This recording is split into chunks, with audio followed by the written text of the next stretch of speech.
Assalamualaikum, apa khabar semua? Terima kasih kerana sudi singgah ke channel saya. Saya harap anda semua sentiasa berada dalam keadaan sihat dan berbahagia selalu, insya-Allah. Dalam video kali ini macam biasalah, saya nak ceritakan 3 kisah seram. Tanpa membuang masa, jom kita teruskan dengan kisah yang pertama.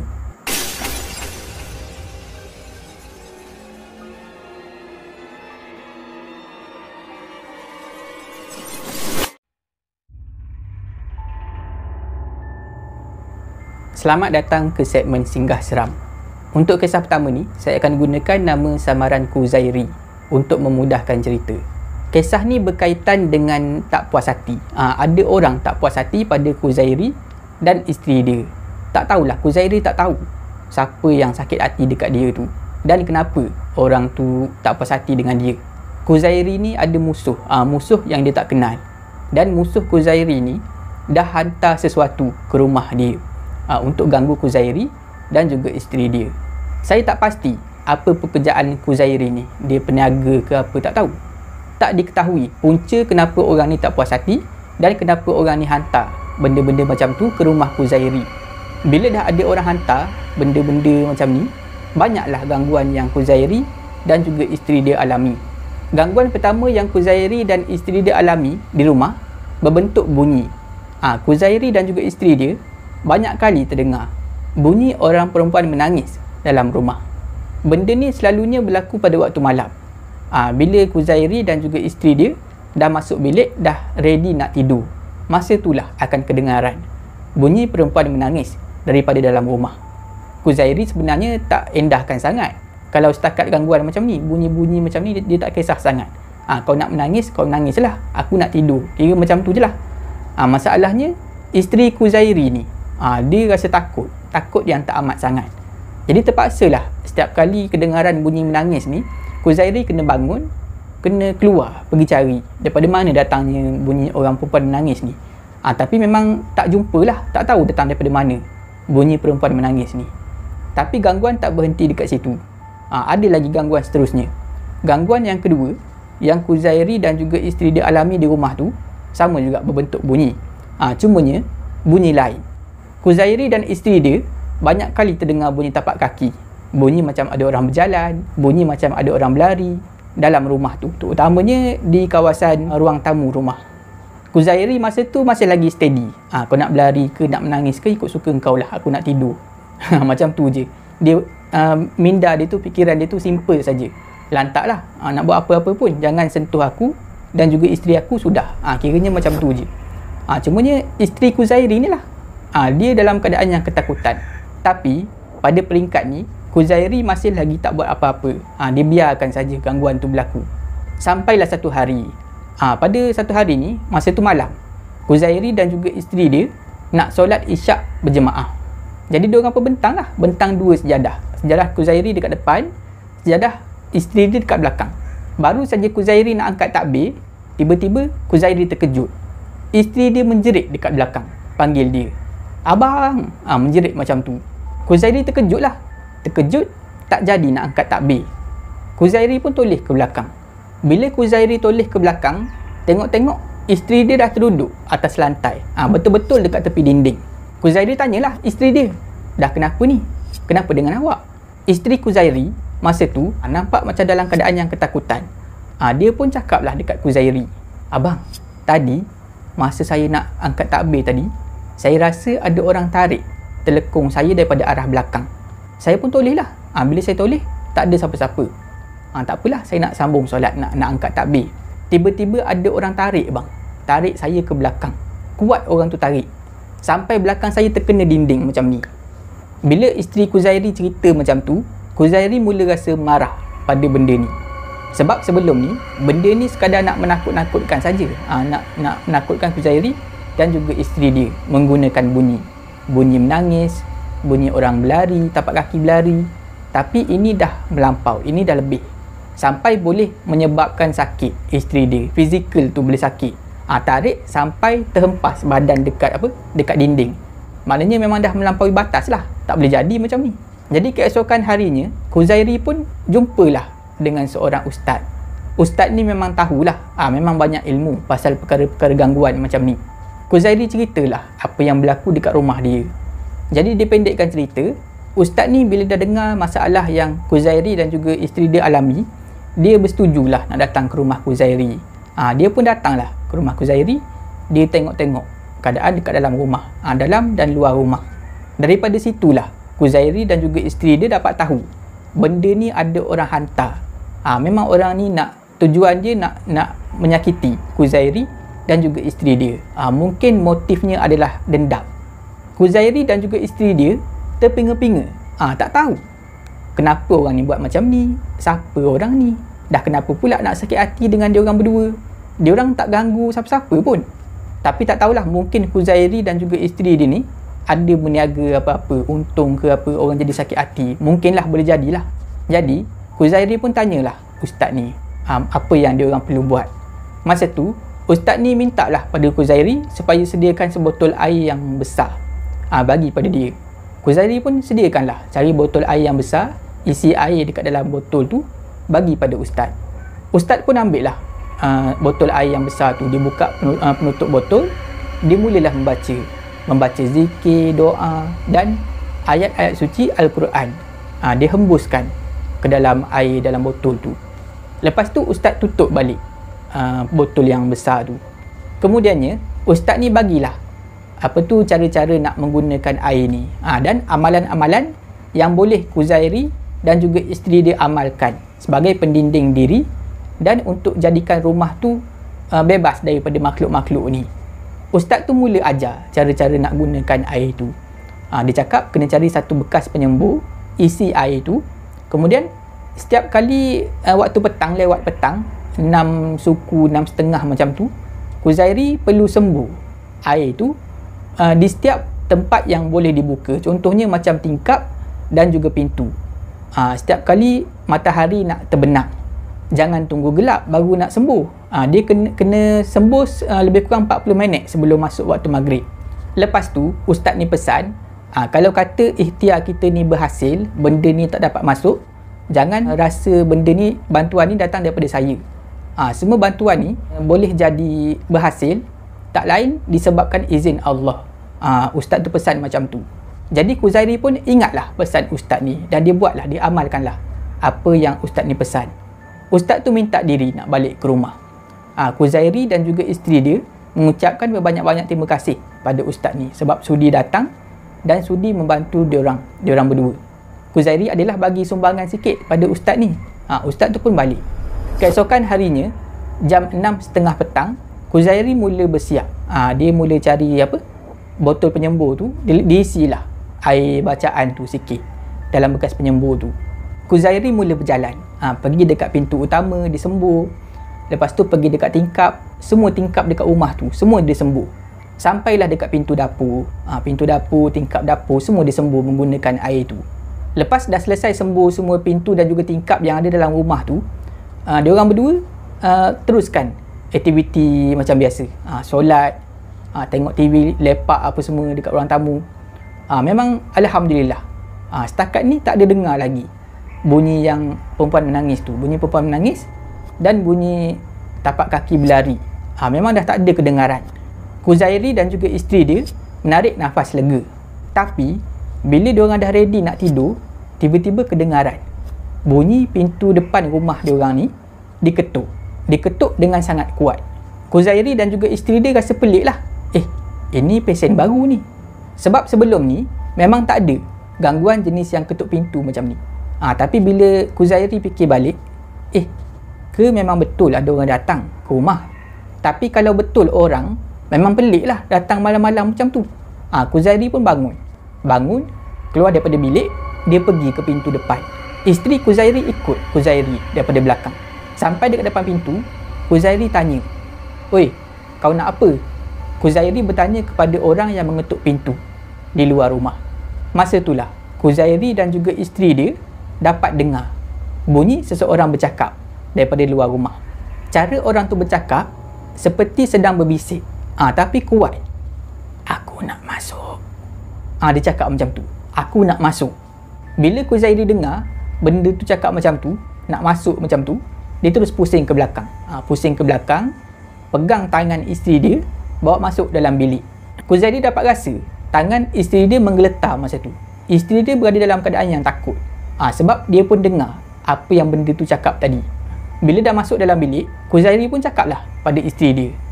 Dia cakap, jangan risaulah, insya-Allah benda ni tak boleh masuk.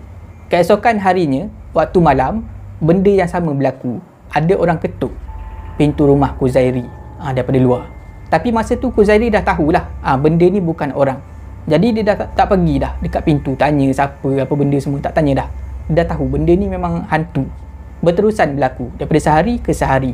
Tapi lama kelamaan mungkin benda ni dah give up kot. Dah mengalah lah. Dah banyak kali pergi tapi tak dapat masuk ke rumah. Ketuk pintu pun Kuzairi tak buka. Mungkin sebab itulah benda ni hilang macam tu saja. Alhamdulillah, Kuzairi dan juga isteri dia dah tak mengalami apa-apa gangguan lagi di rumah tu. Untuk kisah ni, saya akan gunakan nama samaran Surina untuk memudahkan cerita. Perkara ni berlaku semasa Surina berada di rumah seorang diri. Surina ni sebenarnya dia ada seorang abang dan seorang kakak. Tapi abang dan kakak Surina ni kedua-duanya dah ada keluarga masing-masing, dah berkahwin, dah ada anak, dan diorang berdua duduk jauh daripada rumah Surina ni. Jadi tinggallah Surina dengan mak dia di rumah tu. Ayah Surina dah lama meninggal dunia. Perkara ni berlaku setelah mak Surina meninggal dunia. Jadi tinggallah Surina seorang diri dekat rumah tu. Mula-mula mak dia meninggal dunia dulu, Surina memang rasa agak terkesan lah, agak sedih sangat-sangat. Sebab dialah yang paling rapat dengan mak dia, dan dialah orang yang paling banyak habiskan masa bersama dengan mak dia. Banyaklah memori dekat rumah tu. Surina ni boleh dikatakan anak manja lah, anak kesayangan mak. Banyak benda yang mak dia pesan semasa mak dia hidup dulu. Antara pesan mak Surina adalah, kalau waktu hujan, bila hujan lebat, ada guruh, ada petir, lebih baik kita tutup pintu dan juga tingkap rumah. Terutamanya apabila kita seorang diri di rumah. Kita bila tengok ada hujan lebat, ada guruh, ada petir, cepat-cepatlah tutup semua. Tutup semua tingkap, semua pintu. Surina pun tanyalah, kenapa mak kena buat macam tu? Mak Surina pun jawablah soalan tu. Sebabnya masa-masa macam tu, masa ada guruh, ada petir ni, memang ada sesuatu yang sedang melarikan diri. Nak larikan diri daripada guruh tu, daripada petir tu. Bila makhluk-makhluk ni nampak ada rumah yang keadaan tingkap dan juga pintunya terbuka, dia akan masuk, akan bersembunyi dalam rumah kita tu. Dia akan jadikan rumah kita ni yang pintu dan tingkap terbuka ni sebagai tempat perlindungan, nak elakkan daripada dipanah petir. Macam itulah salah satu pesan daripada arwah mak Surina dulu. Mula-mula agak kekok lah Surina nak tinggal seorang-seorang dekat rumah tu. Tapi lama kelamaan dia dah biasa. Surina ni walaupun dia seorang anak yang manja, dia bukanlah seorang yang penakut. Surina ni memang cukup-cukup berani. Dah macam lelaki dah. Macam-macam kerja dia buat dekat rumah tu. Sebab itulah Surina ni yakin nak tinggal dekat rumah tu seorang diri. Padahal masa mula-mula mak dia meninggal dunia hari tu, abang dan juga kakak Surina ni ada pelawa Surina supaya tinggal bersama dengan diorang. Janganlah duduk dekat rumah tu seorang diri. Tapi Surina menolak. Dia lebih selesa tinggal dekat rumah arwah mak tu daripada dibiarkan kosong ataupun diberi sewa kepada orang lain. Lebih baik dia tinggal dekat situ seorang diri. Lagipun nanti bila dia dah berkahwin, senang dah ada rumah sendiri.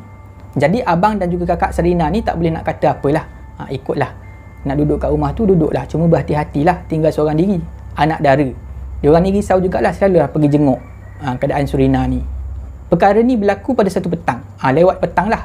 Dah dekat nak maghrib masa tu. Petang tu hujan turun dengan sangat lebat. Hujan lebat disertai dengan guruh. Guruh dan juga petir. Sabung menyabung dekat luar. Surina pada masa tu sedang duduk di ruang tamu menonton TV. Sambil menonton TV tu, Surina dia main handset. Tak tahulah dia buka apa, dia buka Facebook ke, main game ke. Tapi yang pasti, dia main handset masa tu. Sekejap tengok TV, sekejap dia tengok handset. Pada masa yang sama, Surina ni, dia tak tutup pintu depan rumah dia.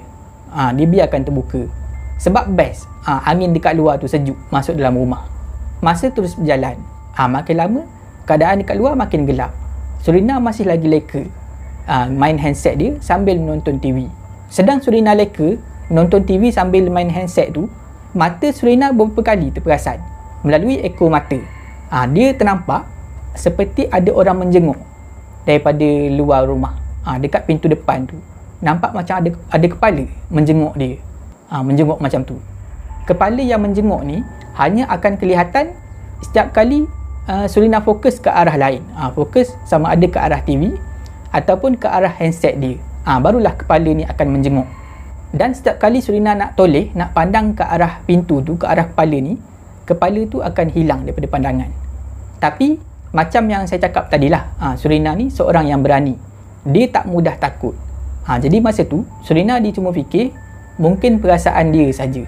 Jadi Surina tak pedulikan lah benda tu. Dia terus menonton TV sambil main handset dia. Tiba-tiba Surina rasa dia nak buat air panas. Sebab masa tu sejuk, hujan lebat, memang best kalau buat air panas minum depan TV. Jadi Surina pun bangun. Bangun, dia tinggalkan handset dekat sofa tu, dia pergilah ke dapur.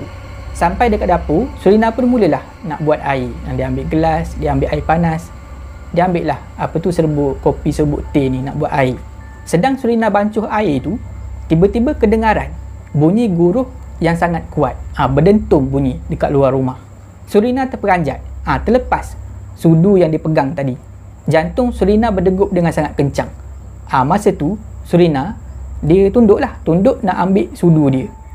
Masa Surina nak bangun, nak bancuh semula air dia tadi, mata dia terpandang ke arah sofa di ruang tamu tempat dia tengok TV tadi. Dekat ruang tamu rumah Sarina ni ada dua sofa. Satu sofa tu menghadap ke arah dinding. Dinding sebelah pintu utama. Sofa yang menghadap dinding ni adalah sofa yang 2-seater, 2 orang boleh duduk. Satu lagi sofa adalah sofa 3-seater, 3 orang boleh duduk, sofa yang panjang. Dekat sofa tu lah tempat Surina duduk tadi, menghadap TV. Dekat sofa tu lah dia nampak keadaan posisi sofa tu membelakangi dapur. Surina nampak dekat sofa 3-seater ni, tempat dia duduk tadi, ada seorang perempuan berambut panjang sedang duduk dekat atas sofa tu. Bila Surina terpandang aja benda tu, perempuan yang berambut panjang duduk dekat sofa tu, dia cepat-cepat beristighfar, tutup mata dia, dia urut dada dia. Astaghfirullahalazim, dia urut dada dia macam tu. Dalam keadaan mata terpejam tu, Surina dia cuba yakinkan diri dia, benda yang aku nampak ni perasaan aku aja.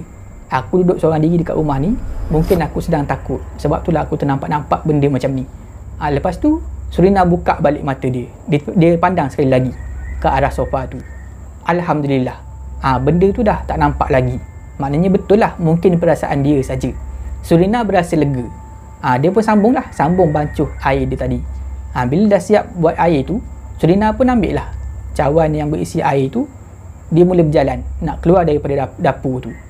Bila Surina dah hampir nak sampai dekat pintu dapur tu, Surina dia tengoklah keadaan dekat depan, pintu utama rumah, berada dalam keadaan yang terbuka.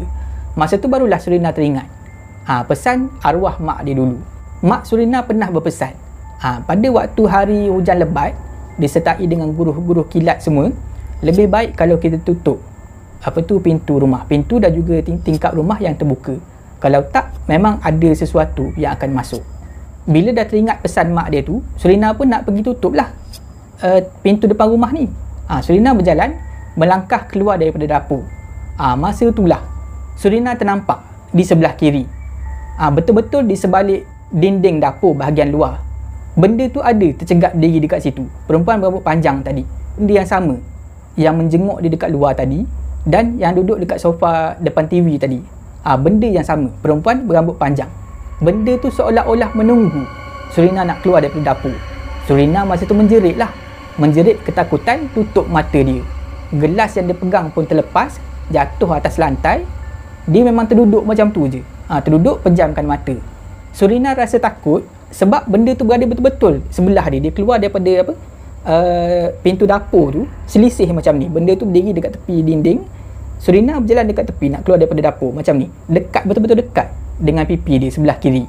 Jadi sekarang ni Surina berada dalam keadaan yang duduk atas lantai, memeluk tubuh dan ketakutan. Mata dia masih lagi terpejam masa tu. Surina rasa takut nak celik mata dia. Jadi masa tu Surina ni dia bacalah segala surah yang dia tahu. Dia beranikan diri, dia bangun, dia celik mata. Dia toleh ke belakang. Tengok ke arah dinding dapur tadi. Benda tu dah tak ada. Jadi Surina ni dia cepat-cepat pergi dekat pintu depan, ditutup pintu depan. Tutup, dia kunci. Masa tu Surina sedar lah. Betul lah, dia leka tadi. Dah dekat nak maghrib macam tu, dia leka nonton TV sambil main handset dia dalam keadaan pintu rumah tak tertutup. Memang silap dia lah. Betul lah pesan mak dia selama ni. Semenjak mengalami kejadian tu, Surina ni setiap kali hujan lebat, dia akan cepat-cepat pergi tutup tingkap dan juga pintu rumah dia. Dia dah serik. Tapi Surina ni memang berani lah. Walaupun dah pernah hadap gangguan macam tu, gangguan daripada makhluk halus macam tu, dia masih lagi tinggal dekat rumah tu seorang diri.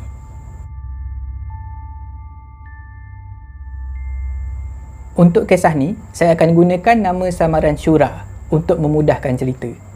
Syura dah kahwin. Dan ada 2 orang anak perempuan. Anak Syura ni, kedua-duanya berumur 6 tahun. Sebab dia orang ni kembar. Tapi tak pastilah kembar seiras ke ataupun tak. Syura sekeluarga tinggal bersama dengan mak kepada Syura. Nenek kepada anak-anak dia lah. Anak-anak Syura panggil mak Syura ni Opah. Dia panggil Opah. Setiap malam, anak-anak Syura yang 2 orang ni, yang kembar ni, akan tidur dalam bilik Opah. Tidur bersama dengan Opah. Posisi tidur dia, Opah tidur dekat tengah-tengah, dekat atas katil tu. Seorang anak Syura tidur belah kanan, seorang lagi tidur belah kiri. Macam tu lah setiap malam. Memang anak-anak Syura yang kembar ni memang cukup rapat dengan Opah, dengan nenek dia. Syura sekeluarga memang cukup happy lah, cukup bahagia hidup macam tu.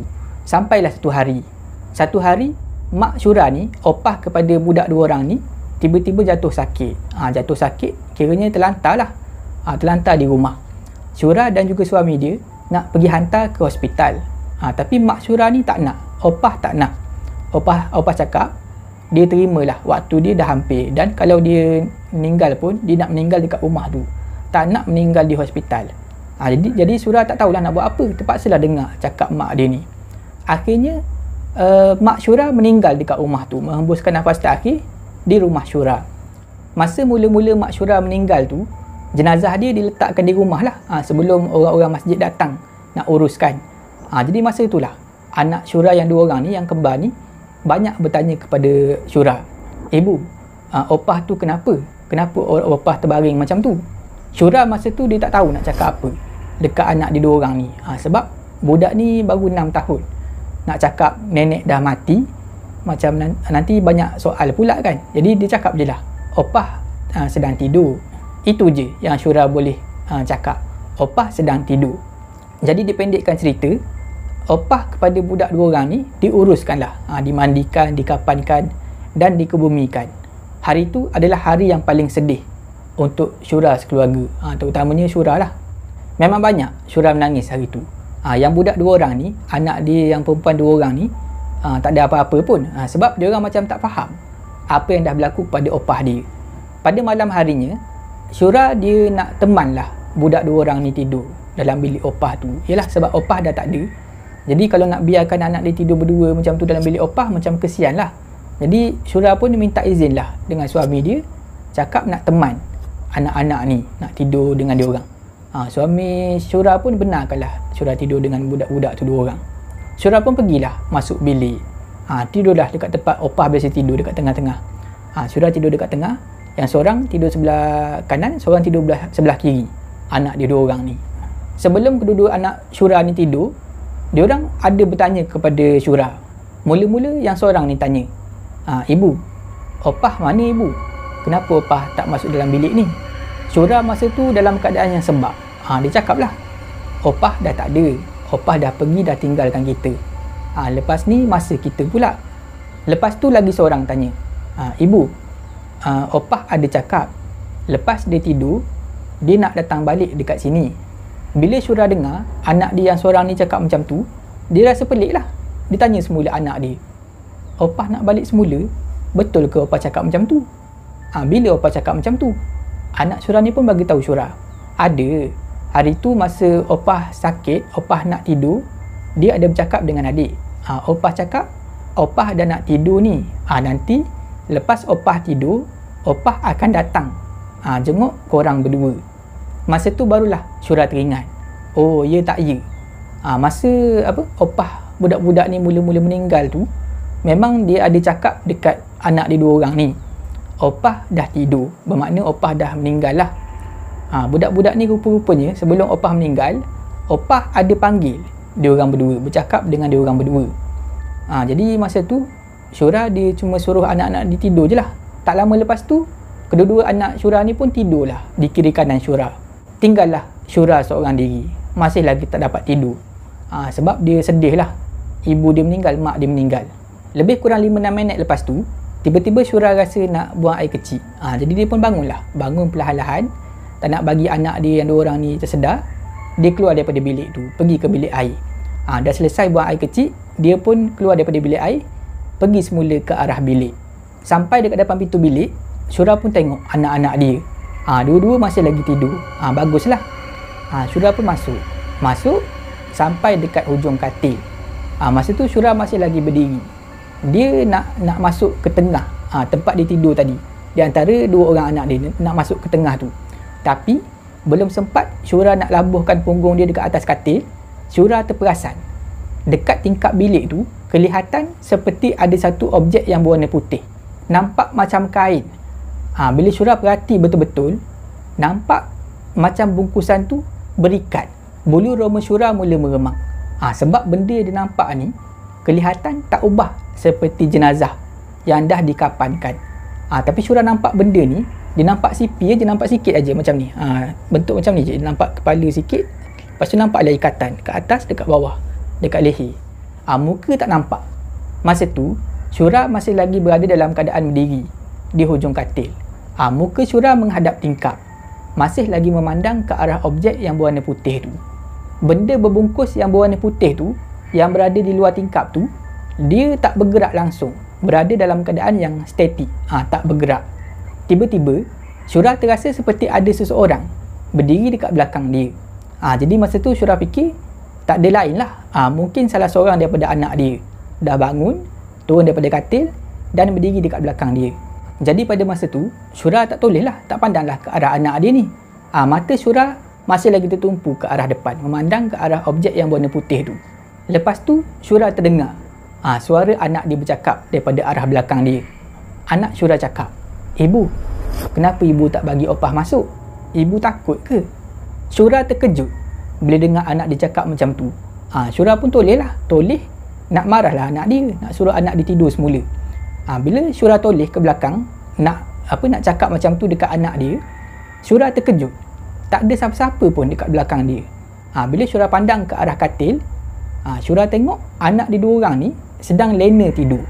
Masa itulah Syura mula rasa panik. Jadi siapa yang bercakap dengan dia tadi, yang berdiri dekat belakang dia? Syura yang memang dah dalam keadaan takut tadi, nampak benda putih tu, sekarang ni dah bertambah takut. Syura pandang semula ke arah tingkap. Objek putih tu dah tak kelihatan lagi. Jadi pada masa tu Syura cepat-cepat naik atas katil. Dia tidur semula dekat tengah-tengah tu. Syura dia palingkan muka dia, tak pandang ke arah tingkap. Dia pandang ke arah anak dia yang sebelah kiri. Itulah kisah yang diceritakan oleh Syura, berlaku kepada dia masa mula-mula mak dia meninggal dunia. Itulah kali pertama dan kali terakhir dia diganggu macam tu. Setakat itu saja video saya pada kali ini. Saya harap anda semua terhibur. Jika anda suka video ni, jangan lupa like, share dan komen video ni. Jangan lupa subscribe dan tekan butang loceng untuk dapatkan notifikasi video saya yang seterusnya. Bagi anda yang nak berkongsi kisah seram, boleh hantar ke alamat email yang tertera dekat bawah. Janganlah takut kepada makhluk, tetapi takutlah kepada pencipta segala makhluk. Semoga kita bertemu lagi di video saya seterusnya, insya-Allah. Assalamualaikum.